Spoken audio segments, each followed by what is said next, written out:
Hi guys, so how to fix Facebook Messenger not sending messages in less than 1 minute.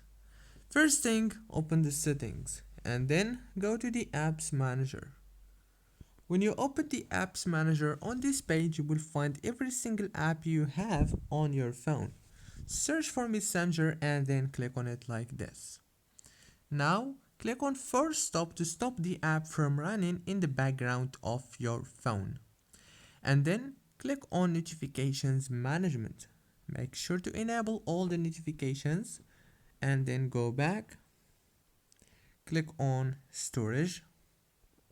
Click on Clear Data and then all what you want to do next is go back, click on Power Usage Details, disable the power consumption alert and restart your phone.